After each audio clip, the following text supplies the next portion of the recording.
Ai, ai. Ai, ai. Ai, ai. Ai, ai, ai, que é isso? Não sei o quê. Ai, ai.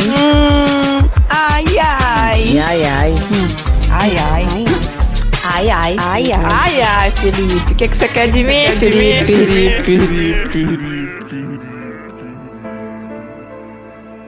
Mitos que matam. A luta pela vida das mulheres. Essa é uma reportagem especial do Ruaiai Podcast, dividida em 3 episódios, que busca colaborar com o enfrentamento da violência de gênero no Tocantins. Sou Jaqueline Moraes, jornalista, feminista, produtora de conteúdo e apresentadora desse podcast. Para manter distância dos principais mitos que cercam a violência contra a mulher, nós vamos conversar agora. É sexta-feira, 21 de outubro.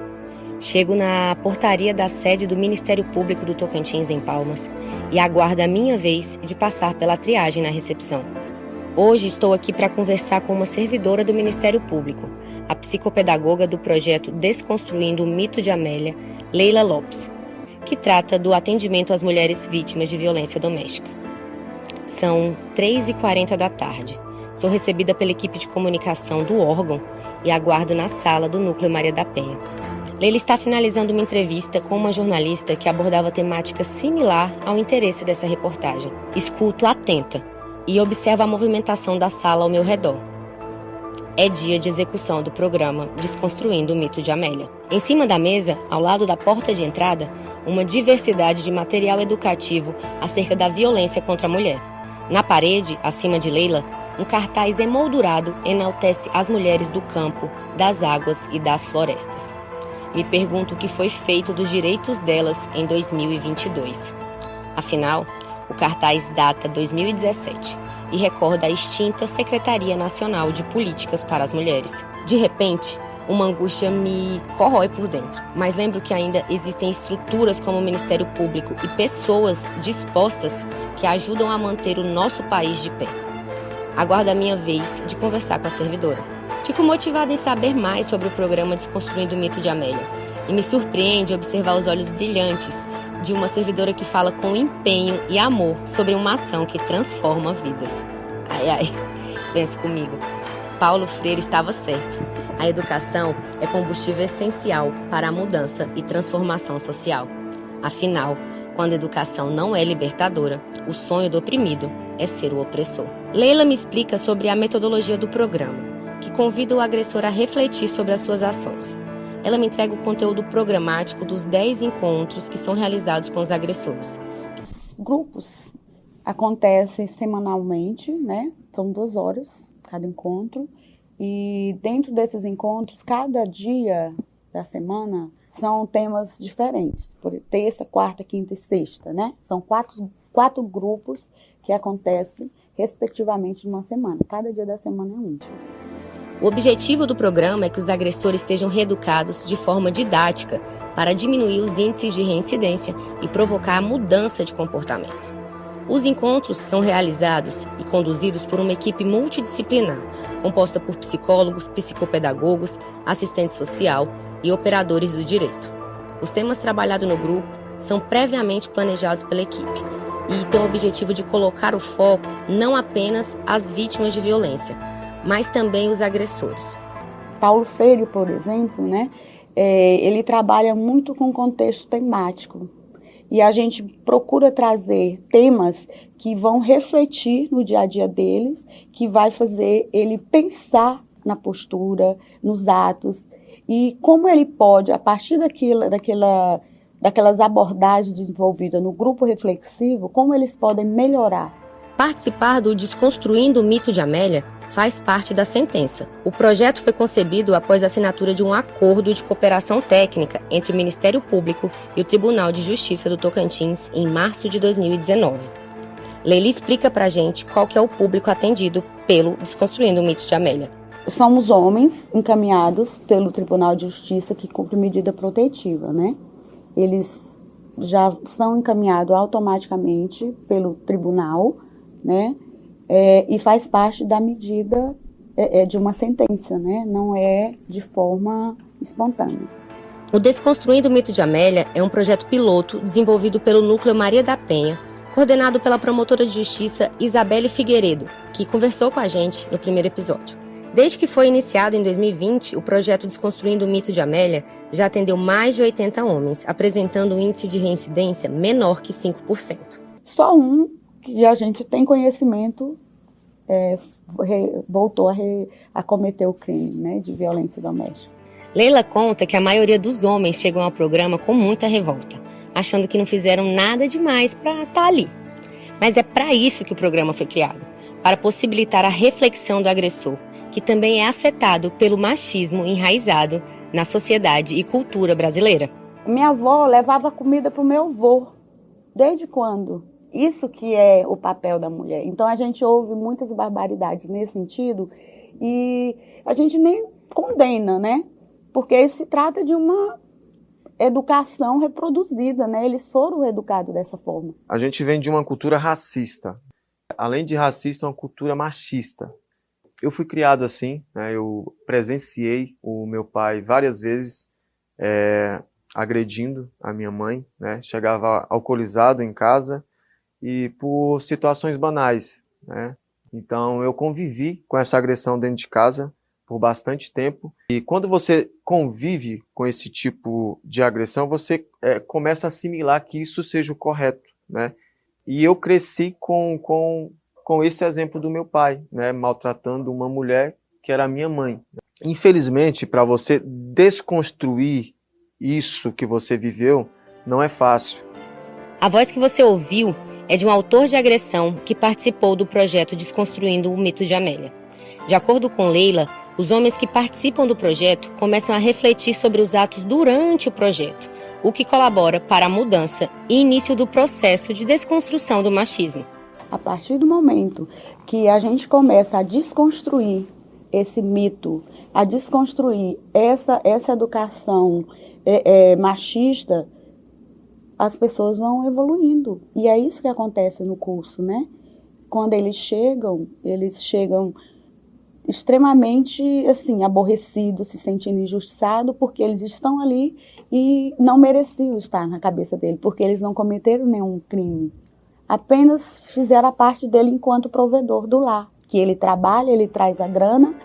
A servidora do Ministério Público explica que o programa não promove o julgamento, mas sim a reflexão através da educação e do diálogo para que os homens possam compreender que esses comportamentos possessivos, que muitas vezes não são reconhecidos por eles mesmos, geram condutas abusivas que podem culminar na violência. A fala inicial nós estamos aqui para a gente trocar, para a gente socializar ideias, para a gente discutir, refletirmos a nossa vida, as nossas ações. Nós não estamos aqui para punir ninguém. A Lei Maria da Penha é uma lei que trouxe uma forma para o homem refletir e se responsabilizar pelos seus atos. Esse projeto, esse núcleo, me fez enxergar a mulher de uma forma diferente, né? Como uma parte do bolo, né? Não só o recheio, né?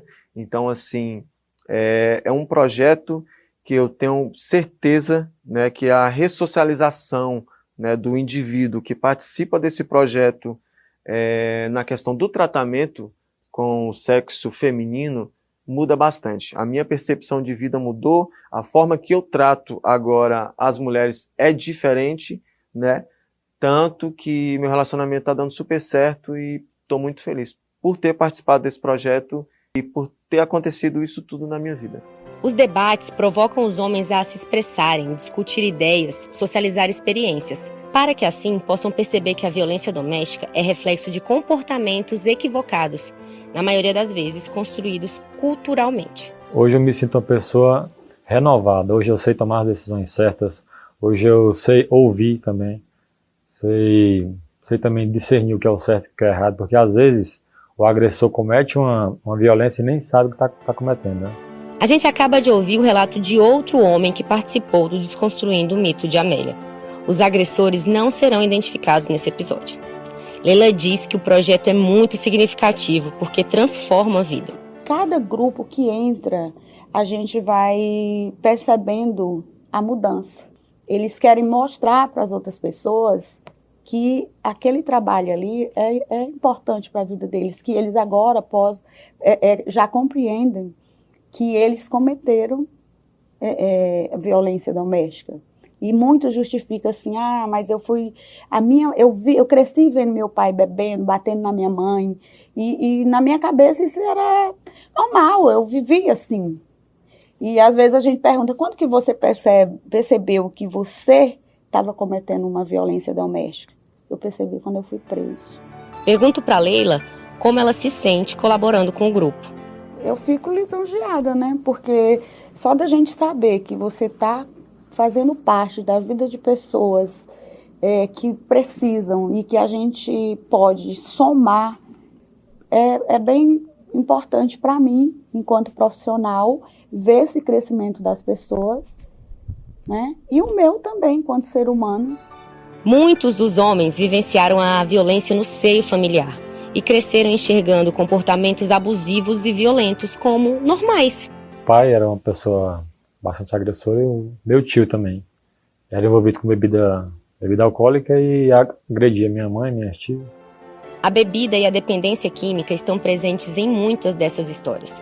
Apesar do uso abusivo de álcool e de substâncias químicas serem fatores agravantes nos casos de violência, não podem ser pretextos para justificar o ato. Ser alcoólatra, mentalmente estável ou viciado em drogas não é desculpa para ser violento. O promotor Rafael Alami esclarece sobre as situações citadas.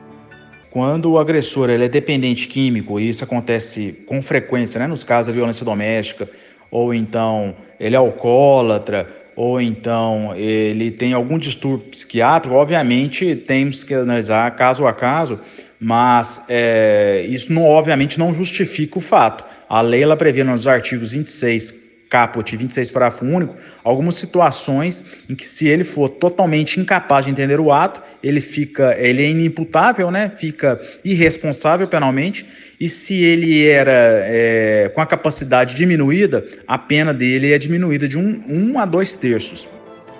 Ainda há um longo caminho a ser percorrido no enfrentamento à violência contra a mulher, mas desconstruir é possível. A gente sempre, quando está nas rodas de amigos, a gente sempre vê um amigo. Minha mulher é assim mesmo, eu trato ela desse jeito, é assim, que lá em casa quem manda sou eu. E para desconstruir esse pensamento, né, e essa atitude leva um tempo, né, eu desconstruir, me reconstruir novamente a partir do projeto. Questionado sobre como seria possível mudar esse cenário, um dos infratores disse: Eu acho que a gente só vai crescer quando houver debate, né? Tanto na base, eu falo na base, dentro da escola. Eu acho que deveria ter, dentro das escolas públicas e privadas, alguma matéria, né, envolvendo a questão do machismo, porque se a gente conseguir atrasar, né, o agressor lá do início, a gente consegue formar um homem, né, mais civilizado e mais respeitoso. A promotora Isabelle Figueiredo diz que entender e aprender sobre a Lei Maria da Penha, além de lutar pelo fim da violência doméstica e familiar, deve ser um esforço de todos, de toda a sociedade, inclusive do Poder Judiciário.